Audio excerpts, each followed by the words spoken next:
Alors je m'appelle Sylvain Griotto, Je m'appelle Catherine Pierre je suis le compositeur de L'Île sans nom. et je suis la librettiste de L'Île sans nom. J'ai écrit la musique à partir des textes de Catherine Pierre et d'Arthur Rimbaud.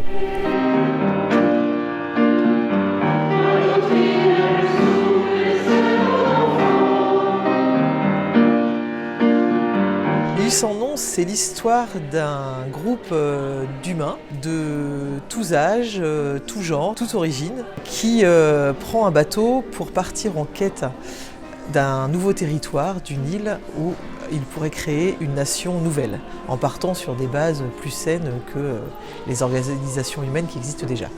L'Île sans nom, c'est un oratorio, c'est-à-dire un spectacle narratif qui est chanté par un chœur où il n'y a pas de personnage en fait à proprement parler. J'avais envie de créer quelque chose en groupe pour parler de l'avenir, on va dire, de la planète, enfin son présent et son avenir.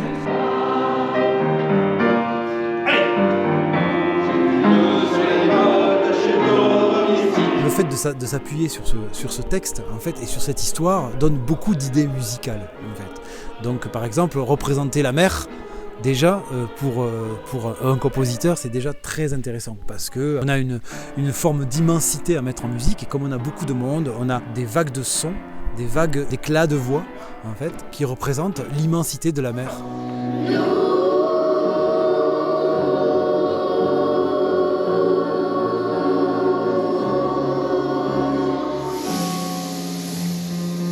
Pour le groupe d'adultes, il y a deux sortes en fait. Il y a ce qu'on appelle le chœur éphémère, qui sont des adultes amateurs. Certains n'ont jamais chanté, d'autres ont un petit peu plus d'expérience. Et puis le chœur, l'ensemble vocal de Saint-Quentin-en-Yvelines, qui sont chœurs un petit peu plus expérimentés, qui ont l'habitude de faire des concerts et qui vont donc du coup s'occuper de certaines parties plus polyphoniques, à plusieurs voix. Voilà. Donc ça fait quand même trois sortes en fait, en comptant les enfants, ça fait trois sortes de chœurs et d'écriture de chœurs mélangées. L'ensemble. 1, 2.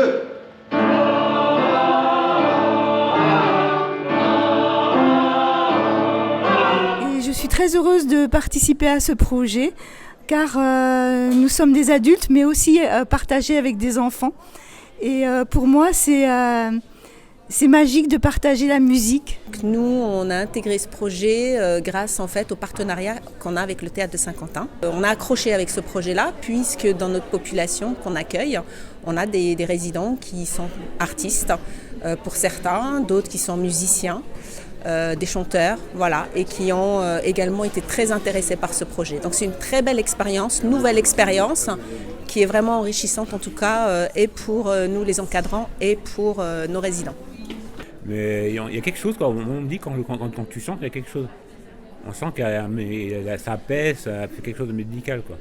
Je trouve ce projet est intéressant au niveau de la technique de voix et de l'apprentissage de chanter quelque chose qu'on ne connaît pas, un univers que je ne connais pas.